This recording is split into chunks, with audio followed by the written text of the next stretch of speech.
Hello, everyone. Welcome to A Slice of Life with Kelly and John. Today, we're going to do an excerpt from one of John's books. He's going to read a little blurb from it and give us a little taste of what he's done. John, you're on. That's a great way to put it. This is actually from my very first book, my memoir of a certain time of my life that I wanted to write about. I didn't just want to write about it for myself, but for the people that were also involved, because as crazy as it may sound, these guys these guys needed to be written about. They were so they were so special that they gave me one of the most fantastic times of my life that lasted about 2 years. So, what you're going to hear is very personal. Probably a lot of you didn't know what you're about to hear, but what you're going to hear, what I'm going to read is the first little section is called Huh? HUH question mark. And then I'm going to go into the first chapter. So here we go. Huh? Like all children, I was influenced by the things around me during the formative years. Some children grow up in a family of doctors, lawyers, investment bankers, owners of small and large businesses, police chiefs, insurance salesmen, stockbrokers, corporate executives, or small town and big city politicians. If something went wrong in their family, they usually blamed it on families like mine, or they came to families like mine for help. In my immediate family, there were no doctors, lawyers, investment bankers, and so on. This is my story based on actual events of living on the fringe of what some people call the mafia. You see, several members of my immediate family were connected. Connected simply means that through blood, honor, or business, you have a direct connection to the Cosa Nostra, the mafia, our thing, La Familia, the mob. And those members of my family made a very comfortable living for many, many years through this affiliation. I thought about becoming more involved when I was in my early 20s, but at the time, it was the mid 1970s. I was a professional musician and having too much fun living the rock and roll lifestyle. I was living every dream of most of my high school and college buddies, and at the time, that mattered. So why would I want to cut my hair, wear dark suits and ties, and take the chance of getting whacked? Instead, I decided to watch the guys from the sidelines. I was able to enjoy the best of a few worlds. I was having my little slice of rock and roll success. I had a great social and family life. I got to play with my connected relatives. And I also got to hang with the boys from Hudson County. I got to be a part of the games, the hustles, the respect, the scams, the federal investigations, the women, the stories, the parties, and the cash. I got to do some wild things, and I got to meet some very interesting and unique people. A lot of them aren't with us anymore. Most of them are dead. A couple of them had to leave the area and can't, shouldn't, don't want to come back. Some are in state and federal penitentiaries and will be for years. A few of them were able to survive. I run across a couple of the survivors from time to time. And then there's my family.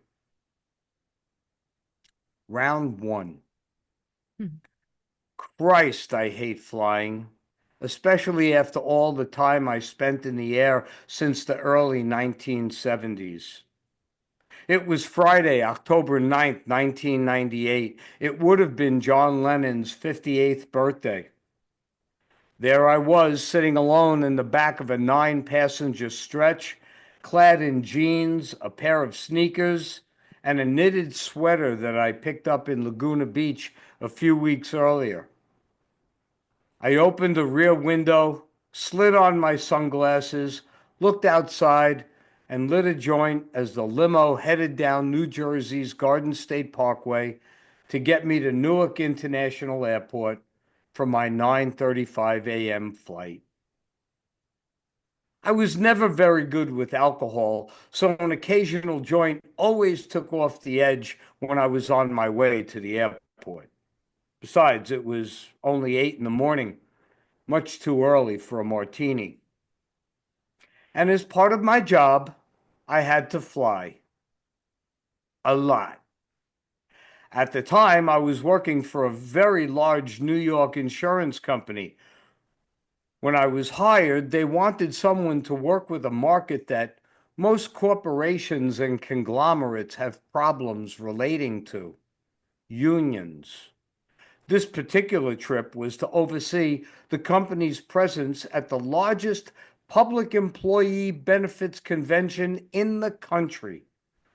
Over 6,000 representatives were attending, and I, as one of the guest speakers, would be spouting about the need that ultimately would be filled by using my company's program. I was very good in front of large groups. I had a lot of practice at that. My other function on this trip was to host an extravagant hospitality bash in my hotel suite for several officials from large national unions. I had a lot of practice with that too. By the time the limo arrived at the airport and the driver opened my door, I was buzzed. I handed the red cap $10 as he took my bags from the trunk. Even stoned, I had the robotics down. He asked to see my ticket and picture ID, and then he hit me with the standard security questions, to which I gave the standard passenger responses. Yes, I packed my own bags. No, no one known or unknown to me gave me anything to carry. And yes, they've been in my possession since I packed them. Then I headed into Terminal C. It made me recall a time before America worried about terrorists and when we could show up 20 minutes before a flight and not have to show ID or pass through metal detectors in order to board a plane. I was good for more than 20 trips a year, but this particular one had me thinking. It had me thinking a lot. As I took my first class seat aboard Continental's Flight 1679, it really began to sink in that it had been 21 years since I was in Las Vegas. Vegas, 21 years, right down to the month. Throughout the nearly 5-hour flight, I opened my laptop and did some work, read a couple of magazines, drank 3 Bloody Marys, and socialized with the flight attendants, who used to be called stewardesses. I did anything to avoid thinking about Vegas. As the pilot brought the plane down low so we could see the Grand Canyon, it all started to come back to me.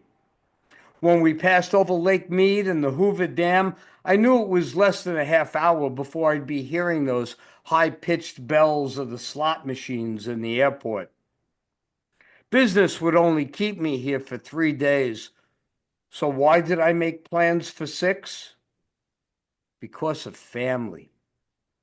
My cousin and godfather, Gerald, better known as Jerry, along with his wife and mother, moved here about 3 years ago after almost 20 years in Palm Springs, and I wanted to spend time with them.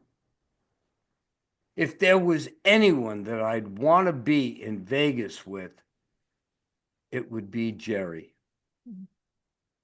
As the plane circled, I looked out the window and saw a skyline and landscape that was dramatically different from the first time I was here on my own in late August of 1975. Back then, there was nothing. There were small patches of civilization here and there, but it was desolate until you actually got within a mile of the strip. Now there are miles of hotels, casinos, homes, highways, shopping centers, golf courses, and housing developments. There doesn't seem to be 1 square foot of unused property in this old desert oasis. Over the years, I had read the articles and seen the TV specials about how Las Vegas had grown and how it now resembled a family theme park with rides and circus acts for the kids, shops and pools for the wives, and casinos and hookers for the dads. But the allure of the decadence, of the wild nights with Frank, Dean, and Sammy, the rare Elvis and Howard Hughes sightings, the coolness, the glitz, the excitement, that was all gone. Inside, I never really cared about what the town had become because, as far as I was concerned, I was never coming back here anyway. When the plane touched down, everyone applauded. I slowly shook my head and smiled. The applause triggered a flood of memories as the plane taxied to the terminal and the canopy approached us. This surely wasn't the same McCarran Airport I had flown into 22 times over 26 months during the mid 1970s. It used to take 10 minutes to get through this airport. Now it took more than 30. But eventually I found my luggage and was in the Hertz van headed to my rented Lincoln. I checked into a $1,900 a night penthouse suite at the Mirage, and as soon as the bellman left the room, I picked up the phone and made the call. Jerry, I'm here. What you think, Juan? After all these years, he still called me Juan.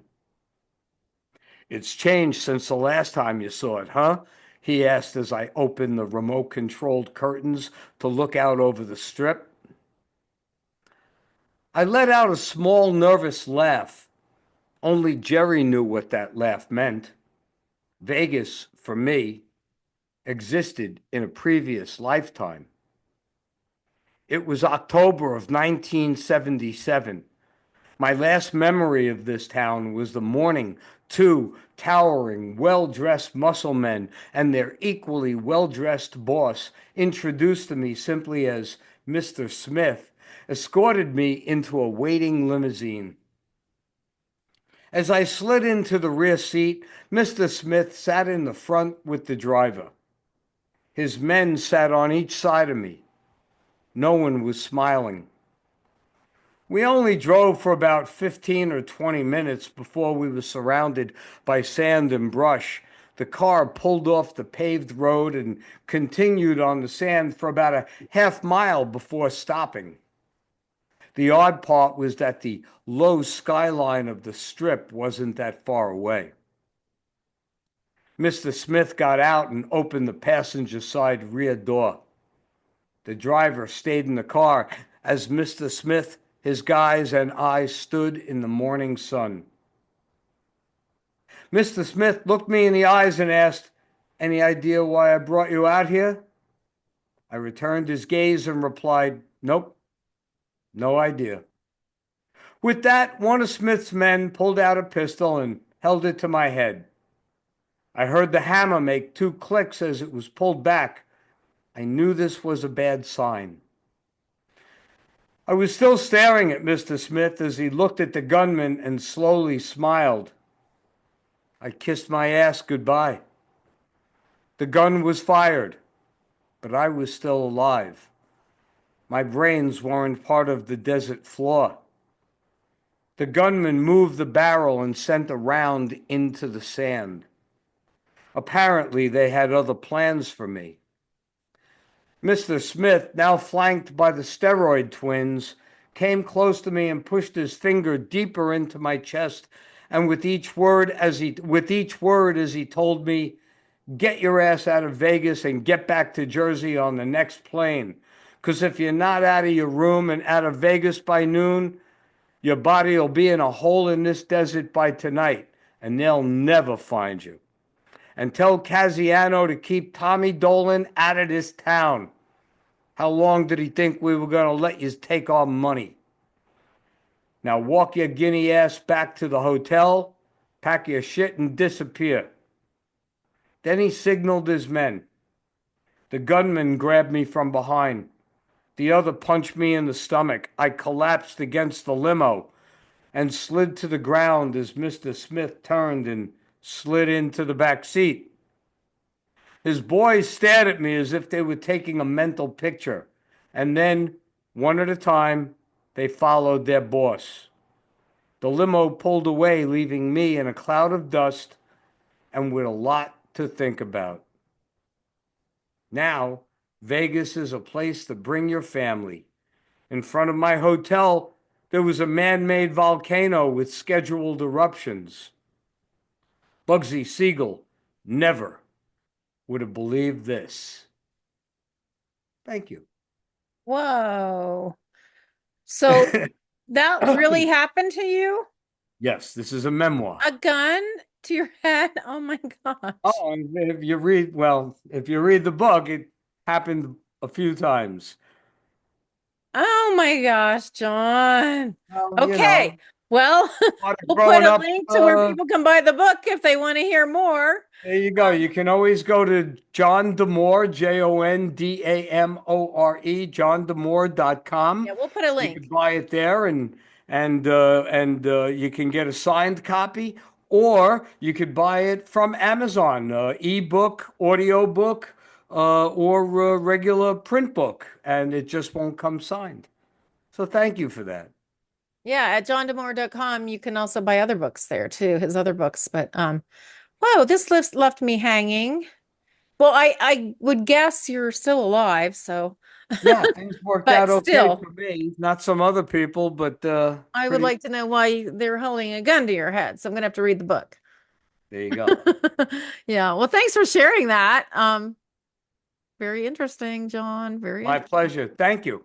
Take Okay. care, folks. It was a slice. Yeah. Bye. Bye bye. All views expressed in this video belong to Kellie Nicholson, John D'Amore, and guests. These discussions do not represent the opinions of any entity whatsoever with which they have been affiliated now or will be in the future. The opinions expressed are solely theirs, and since they are critically thinking human beings, these views are subject to change, subject to revision, and subject to rethinking at any time. These conversations are not meant to be taken as advice and are only for the purpose of entertainment. All statements may be based on hearsay and not necessarily valid proof of any claims in this video. It is not our intention to teach or advise on any topic. Unless otherwise noted, all photos are public domain. Thanks for watching A Slice of Life with Kellie and John.